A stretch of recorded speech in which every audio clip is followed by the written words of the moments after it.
السلام علیکم ورحمۃ اللہ وبرکاتہ۔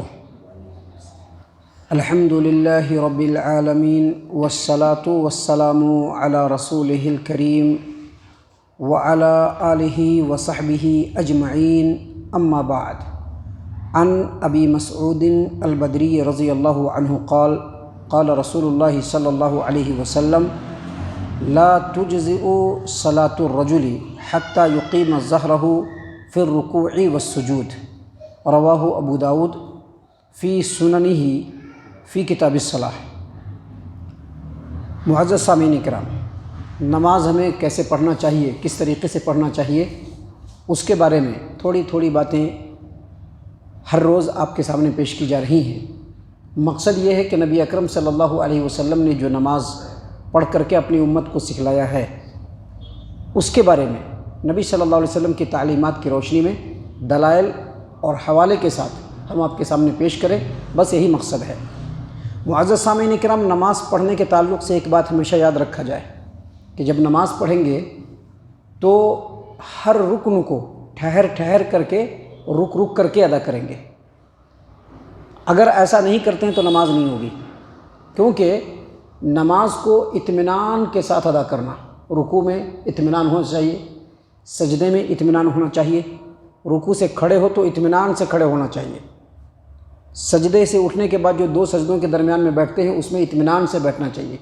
اگر ایسا نماز پڑھیں گے تو نماز اللہ کے بارگاہ میں قابل قبول ہوگی، وگرنہ نہیں قبول ہوگی، یاد رکھیے گا، بالکل ہی قبول نہیں ہونے والی۔ اور ایسا ہم نے نہیں کہا ہے، بلکہ ایسا اللہ کے رسول صلی اللہ علیہ وسلم کی حدیث سے ثابت ہے۔ جیسا کہ دیکھیے صحیح البخاری کتاب الاذان حدیث نمبر 793 793 نمبر کی صحیح البخاری کی روایت، اور صحیح مسلم کتاب الصلاۃ باب وجوب قراءۃ الفاتحۃ فی کل رکعۃ حدیث نمبر 397 ابو ہریرہ رضی اللہ عنہ روایت کرتے ہیں۔ حدیث کے سارے جو الفاظ ہیں اس کو خوب غور سے سنیے گا۔ ابو ہریرہ رضی اللہ عنہ کہتے ہیں کہ پیارے رسول صلی اللہ علیہ وسلم مسجد کے کونے میں تشریف فرما تھے۔ ایک آدمی آئے اور انہوں نے نبی صلی اللہ علیہ وسلم کے سامنے نماز پڑھی۔ نماز اس انداز میں پڑھی، حدیث کے اندر اس بات کی وضاحت ہے کہ نماز اس انداز میں پڑھی کہ رکوع اور سجدے کو وہ جلدی جلدی کر رہا تھا، جیسا کہ آپ دیکھیں گے عام لوگ بھی ایسا کرتے ہیں۔ اور افسوس کی بات ہے کہ بہت سارے مسجدوں کے اندر امام صاحب لوگ بھی ایسے ہی نماز پڑھاتے ہیں، رکوع کا ٹھکانہ نہیں ہے، سجدے کا ٹھکانہ نہیں ہے، رکوع سے اٹھے کہ نہیں جھٹ سے سجدے میں، ایک سجدے سے اٹھے نہیں کہ جھٹ سے دوسرے سجدے میں۔ نبی صلی اللہ علیہ وسلم کے سامنے اس آدمی نے نماز پڑھی، اور نماز پڑھنے کے بعد آ کر کے نبی صلی اللہ علیہ وسلم کو السلام علیکم کہا، تو نبی صلی اللہ علیہ وسلم نے فرمایا وعلیک السلام ارجع فصلی فإنک لم تصلی، جاؤ نماز کو پھر سے پڑھو، تم نے نماز نہیں پڑھی ہے۔ یعنی جو نماز وہ نبی صلی اللہ علیہ وسلم کے سامنے پڑھا اس آدمی نے، اس نماز کو نبی صلی اللہ علیہ وسلم نے کٹ مارک لگا دیا کہ تم نے جو نماز پڑھا ہے وہ نماز نہیں ہے، پھر سے جا کر کے نماز پڑھو۔ وہ آدمی پھر گئے اور جا کر کے ویسے ہی نماز ادا کیا۔ یاد رکھیے گا، یہ اپنی طرف سے نہیں بول رہے ہیں، حدیث کا نمبر بھی ہم نے دیا ہے، ریکارڈنگ بھی ہو رہا ہے، آڈیو کے ذریعے سے بھی حدیث کا نمبر فائنڈ آؤٹ کریں، کتاب میں جا کر کے دیکھ لیں، ویڈیو کے ذریعے سے بھی حدیث کا نمبر فائنڈ آؤٹ کریں، جا کر کے کتابوں سے میچ کر لیجئے۔ اس آدمی نے دوبارہ نماز ادا کیا، اور جیسے پہلے نماز پڑھا تھا ویسے ہی پڑھا، یعنی رکوع اور سجدے سبھی کو اس نے جلدی جلدی کیا۔ آپ صلی اللہ علیہ وسلم کے پاس پھر آیا، السلام علیکم کہا، تو اللہ کے رسول صلی اللہ علیہ وسلم نے فرمایا وعلیک السلام ارجع فصلی فإنک لم تصلی، جاؤ پھر سے نماز پڑھو، تم نے نماز نہیں پڑھی ہے۔ یعنی اس نماز کو بھی کٹ مارک لگا دیا، رانگ مارک لگایا۔ وہ آدمی پھر تیسری مرتبہ گئے، اور تیسری مرتبہ بھی بالکل اسی طرح سے نماز پڑھا، رکوع اور سجدے میں جلدی کیا، رکوع سے اٹھنے کے بعد کھڑے ہونے میں اس نے اطمینان نہیں کیا، دو سجدوں کے درمیان بیٹھنے میں اس نے اطمینان نہیں کیا، اور ویسے ہی نماز پڑھ کر کے پھر پیارے رسول صلی اللہ علیہ وسلم کی خدمت میں آیا اور السلام علیکم کہا، تو نبی صلی اللہ علیہ وسلم نے کہا کہ وعلیک السلام، تم نے نماز نہیں پڑھی ہے، پھر سے جا کر کے نماز پڑھو۔ وہ آدمی کہنے لگے کہ اللہ کے رسول صلی اللہ علیہ وسلم آپ ہی نماز سکھلا دیجیے، کیونکہ میں اس سے اچھی نماز نہیں پڑھ سکتا ہوں۔ آپ صلی اللہ علیہ وسلم نے اس کو سکھلایا۔ کیا سکھلایا؟ نبی صلی اللہ علیہ وسلم نے اس کو سکھلایا کہ جب تم نماز پڑھنے کا ارادہ کرو تو سب سے پہلے خوب اچھی طریقے سے وضو کرو، قبلہ رخ کھڑے ہو جاؤ، اس کے بعد نماز کا آغاز کرو۔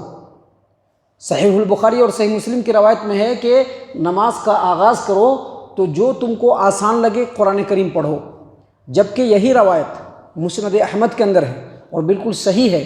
اس میں پیارے رسول صلی اللہ علیہ وسلم نے اس کو سکھلایا کہ جب تم نماز کے لیے کھڑے ہو تو پہلے سورہ فاتحہ پڑھو، پہلے سورہ فاتحہ پڑھو اور پھر اس کے بعد جو تم کو آسان لگتا ہے وہاں سے قرآن کریم پڑھو، پھر رکوع کرو، اور رکوع کرو تو رکوع بالکل اطمینان کے ساتھ، یعنی جلدی سے اٹھنا نہیں ہے، اطمینان کے ساتھ رکوع کرو، اتنا دیر رکوع کرو کہ تم کو اطمینان ہو جائے کہ ہم نے رکوع کر لیا۔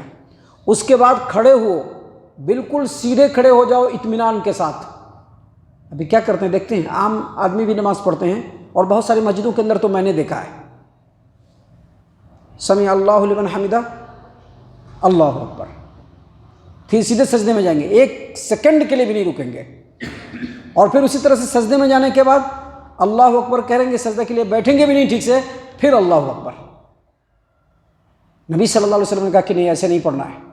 رکوع میں جاؤ تو اطمینان سے رکوع کرو، اور رکوع سے جب کھڑے ہو تو اطمینان سے کھڑے ہونا، اور پھر جا کر کے سجدے میں جانا تو اطمینان سے سجدہ کرنا، اور سجدے کو ایک سجدہ کرنے کے بعد جو دو سجدوں کے درمیان کا ہوتا ہے اس میں جب اٹھنا تو جلسے میں بالکل اطمینان اور سکون کے ساتھ بیٹھنا۔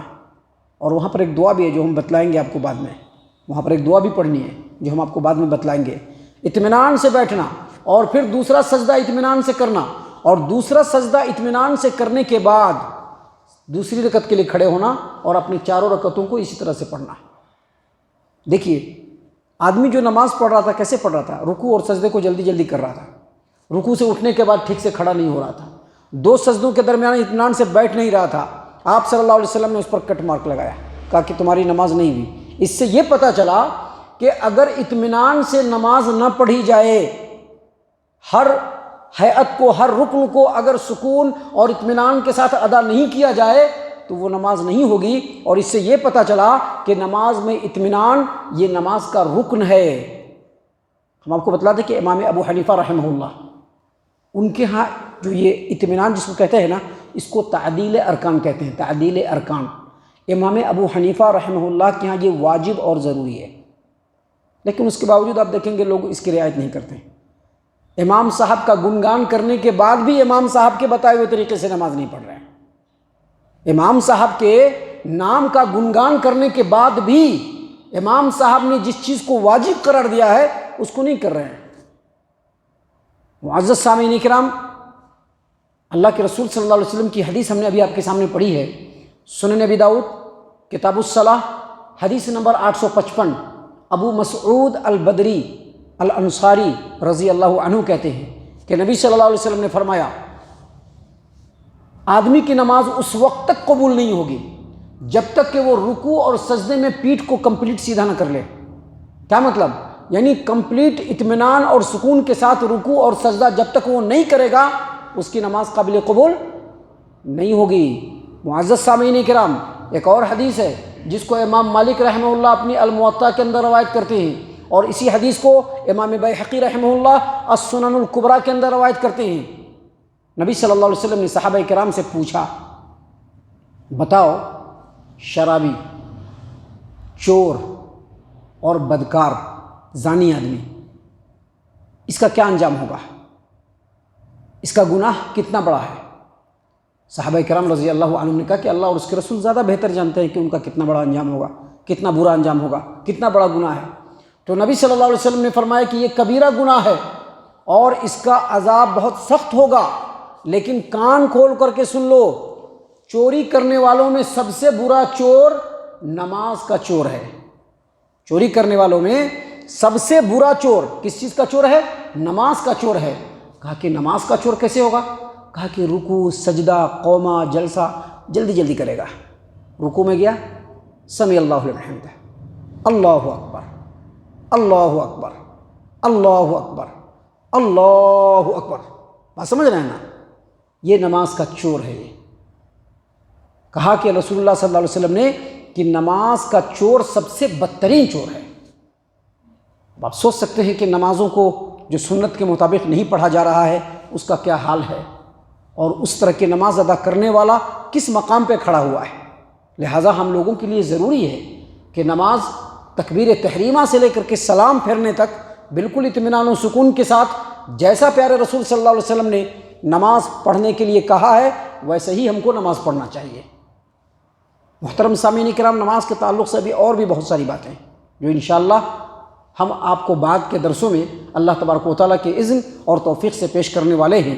اللہ تعالیٰ سے دعا ہے کہ اللہ تبارک و تعالیٰ ہم تمام کو ان تمام باتوں کے اوپر خوب غور و فکر اور تدبر کرنے کے ساتھ ساتھ ان باتوں کے اوپر عمل کرنے کی توفیق عنایت فرمائے، آمین۔